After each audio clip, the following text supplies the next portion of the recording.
Tom saw John entering the bar and smiled when he saw his friend. Tom hoped John would stop by, despite the early evening and the fact that the bar was pretty empty. It had been a few weeks since they had gotten together. John had been busy with something going on in his life and had become unavailable. Tom had tried calling and emailing, but he had no luck getting through to his friend, and he was really concerned. He even tried to stop by John's home and office, but John never seemed to be home. Tom really hoped that John's problems were solved, but the angry look on John's face told Tom that this was far from the case. Tom stood up to shake his hand, but suddenly collapsed to the ground from John's vicious right cross to the jaw. Tom's head bounced off a nearby table as he fell to the floor. "What the fuck?" muttered a stunned Tom, spitting out a bloody tooth. John stood over him, preparing to hit him again. "You fucking bastard, you knew. You and your bitch of a wife have been laughing at me all this time because you fucking knew. I bet you both took great pleasure in how much of a sucker I was." The rapid swelling of his jaw and the numbness of what was likely a concussion was making it hard for Tom to concentrate. Tom didn't understand anything his friend was saying, as none of it made sense to him. The only word that escaped Tom's lips was, "Huh?" A flurry of blows to Tom's ribs and legs followed. John shouted, "I'm sure it was a hell of a lot of fun that you hung out with me just so she could go out. Hey, buddy, let's go to my father-in-law's cabin for the weekend. Hey, buddy, Emily got us tickets to that concert you've been dying to see, which will only be 3 hours away, so we need to stay the night." Any bullshit excuse to get me out of the house and out of this neighborhood so she could hook up. I should have seen this coming, but I never thought you would do this to me. I have no idea what I did to make you hate me so much to help her cheat on me, but you are not only a shitty person, but a shitty friend. By this time, several bar patrons had grabbed John and started pulling him back. Tom stared at his friend, stunned by the blows and puzzled by his friend's actions and words, not well understanding what had happened. The bartender had called the police as soon as the first blow was thrown, and luckily a patrol car was nearby.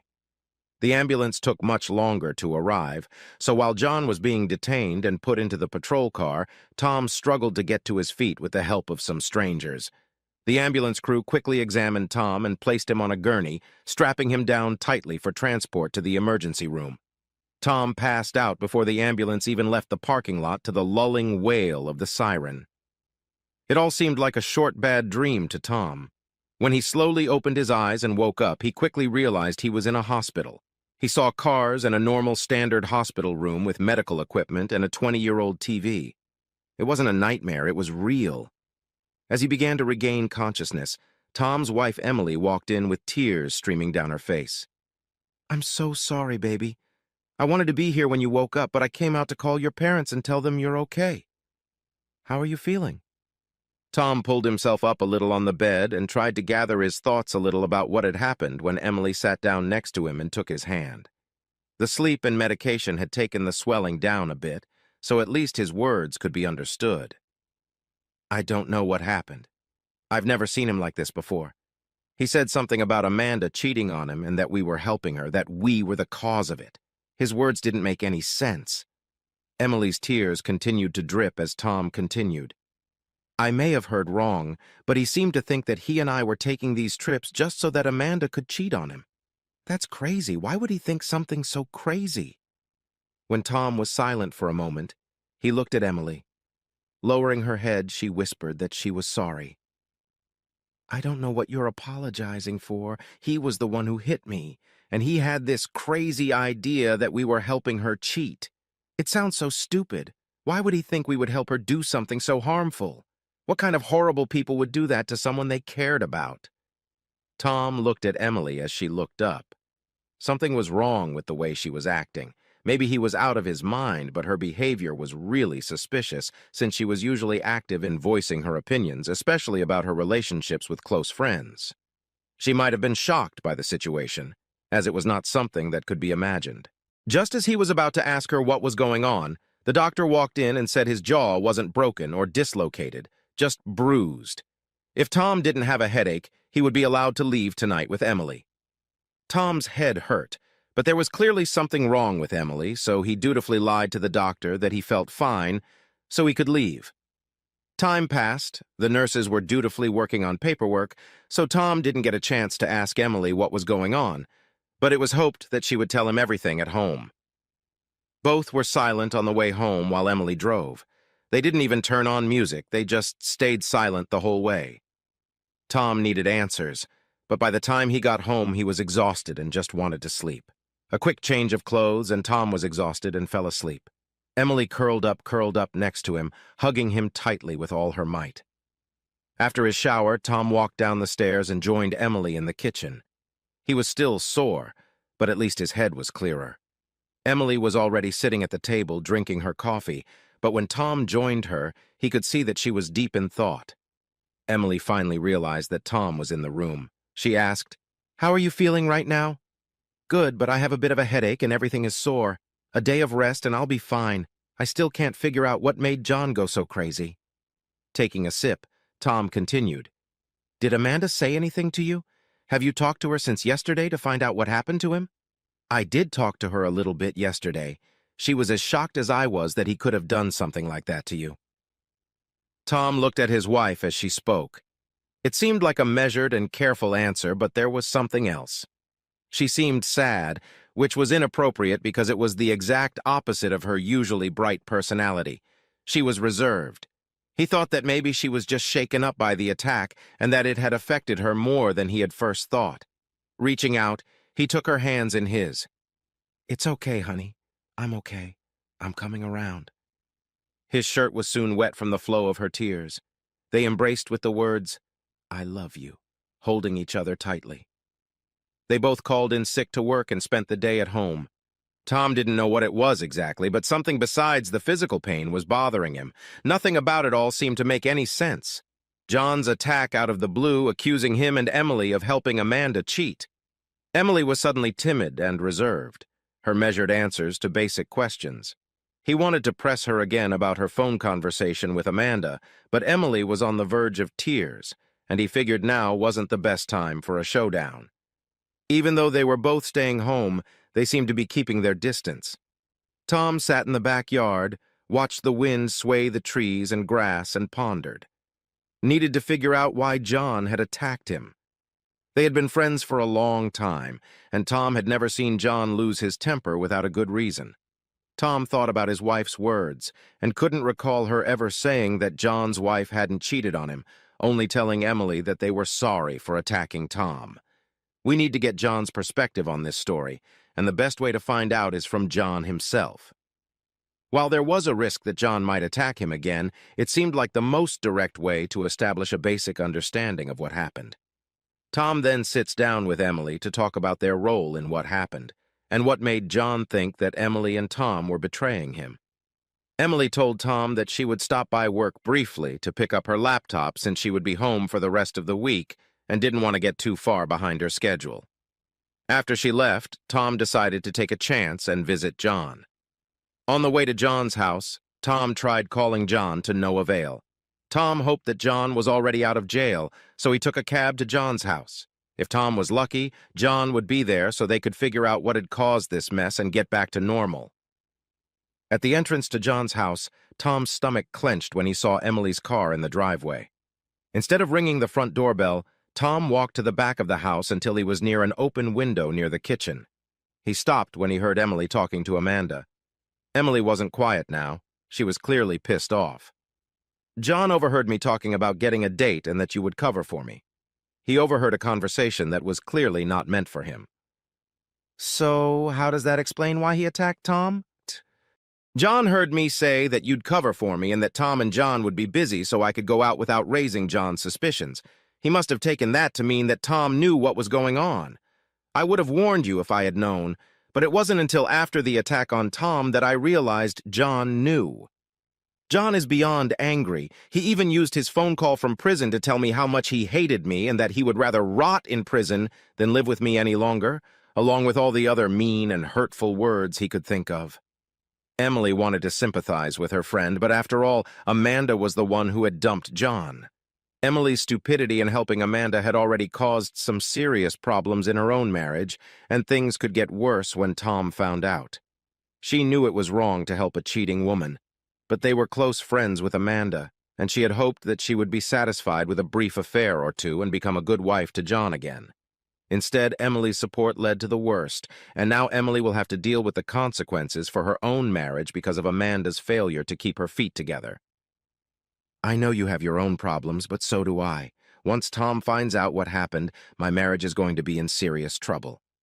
Why would your marriage be in trouble? It's not like you've been out, and Tom and John have been having fun. Tom knows you never cheated on him. If I have to, I'll tell him you never did. Tom couldn't see it, of course, but he realized from the tone of Emily's voice that she closed her eyes and rubbed her forehead as she spoke. You really don't understand anything. I lied to him. I helped you screw over his best friend. I'm the reason his best friend attacked him. Do you really think he's going to believe a word I say to him? And as for your help, you're the only person in this case he's going to hate even more than me. So do you really think he's going to listen to anything you say and believe a liar like you? But you didn't do anything wrong. You didn't cheat. He needs to know that. It doesn't matter. I have no idea how to fix it, and if I don't have a solution by the time Tom finds out, my marriage will probably end just like your marriage did. I can't believe what a fool I was to help you. If I lose him, I'll never speak to you again. But you've always been a loving wife. He knows how much you love him. Yes, of course he does. I'm such a loving wife that my support of my slutty friend resulted in my husband getting his ass kicked by his best friend. You really don't realize how stupid you are. Do you think he'll trust me now? At best, it'll be years before he trusts me again. Tom had heard enough and calmly walked back outside. Tom's resilient nature allowed him to remain calm and focused on the task at hand.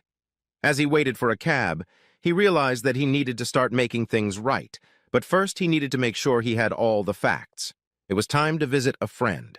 To say the duty sergeant and detectives were confused would be an understatement, but after years of dealing with strange occurrences in police work, they just shrugged when Tom said he wanted to pay bail. They smirked at the look on John's face when he saw Tom pull him out, and laughed openly when Tom told John to just shut up until he was told to talk. An embarrassed John followed Tom and got into the car in silence. After Tom gave the address to the driver, they sat in silence until they arrived at the scene. The same bartender was on duty. He was nervous and obviously fearful of trouble, but Tom quickly calmed him down by asking for a bottle of Glenmorangie Signet, 2 glasses, and to be left alone as they moved to a corner booth. Tom poured a hefty portion into both glasses and slid it to John. They both drank and exchanged the words, "fuck you," as a toast to the first sip. Tom looked at his friend. I didn't know about this setup. I just wanted to hang out and have a good time with you, and they used our friendship against you. They knew I would never agree to it, so they ran their bullshit scheme without me. John looked at his friend carefully. They'd known each other for so long that he could always tell when Tom was bullshitting, so it was clear from the look on his face that Tom was being honest now. When the initial anger passed and he cooled down in prison, John was able to think rationally, or at least rational about what Tom had told him. She ripped my heart out, and your wife helped her. I gave our marriage everything I had, and it was a waste of time because she chose to go after some asshole. Tom refilled his drinks again and just listened to his friend, while John expressed his frustration and anger about his marriage. When the whiskey and verbalization of the event finally calmed John down, he was able to apologize for the attack. I probably should have talked to you first, but I couldn't help myself. The news that my marriage and our friendship with you was over made me lose control. As much as it killed me that she was a walking wench, the thought of you stabbing me in the back was even worse. Cheating is bad enough, but the thought of you laughing at me hurt even more. I'm really sorry. Tom smirked, sipping his whiskey. It's okay. I probably deserved it for sleeping with your sister sometime during Christmas vacation. How did you know she was cheating? John shook his head. Very stupidly. A few weeks ago, I thought there was something wrong in my marriage, so I started to drift apart. Eventually, I came to the conclusion that she must be cheating, so I was getting ready to hire a private investigator. But while I was at work, my phone started showing video and audio from the Ring camera on the front porch. Her motion sensor went off as Amanda was picking up an Amazon package she had ordered, talking on the phone and making an appointment to cheat on me. She said you and Emily would be able to help her just like before. It wasn't like you didn't know what was going on. It sounded like you were actively participating in the deception. Tom stared at him, not believing his eyes. 2 marriages had died because one slut couldn't close her legs and forgot about the camera. So Emily was cheating too? I hadn't thought about it, but it makes sense that she'd be doing the same thing she covered up my whore for. In fact, I'm almost convinced Emily wasn't cheating. I heard them talking before they picked you up, and that convinced me that she wasn't walking around. So if she wasn't cheating, why do you want a divorce? Maybe it would be easier to forgive her if she was sleeping with someone else. What happened is even worse for me. The problem isn't the cheating, it's the trust. Not only has she repeatedly lied to me about her actions and your wife, but she has used our friendship to cover it up in the most evil way possible and make me an active participant in the deception. How can I stay married to her if I can no longer trust her and my best friend hates her? Trust can be rebuilt. I don't trust my wife at all, but Emily loves you. Are you sure this is the end? I think so. Trust glued together by time isn't stronger, it's weaker. People can forgive, but they never forget. I'm not going to spend the rest of my life hoping that years from now this will be just a faded memory. She knew what she was doing, and there is nothing she can say to fix this problem. It's time for me to leave and start over. John envied his friend. Despite all this, you'll have an amicable divorce, and you'll both remain on good terms. I, on the other hand, will be trying to figure out which Mexican brothel rents out whores so I can get Amanda the right job for her skill set and pay less alimony. I am in awe of your ability to just see life for what it is. You determine your path and just live your life. Tom laughed. It seemed like his world was coming to an end, but he knew he would be okay in the long run. He went home and talked to Emily, but since she already knew what was going to happen, things were likely to be relatively conflict-free. She cried and begged for counseling, but knew he couldn't put up with her behavior. It was out of character for him, and she knew it. It was time for him to choose a new direction and look at his life with fresh eyes, because the chapter in his marriage to Emily was over.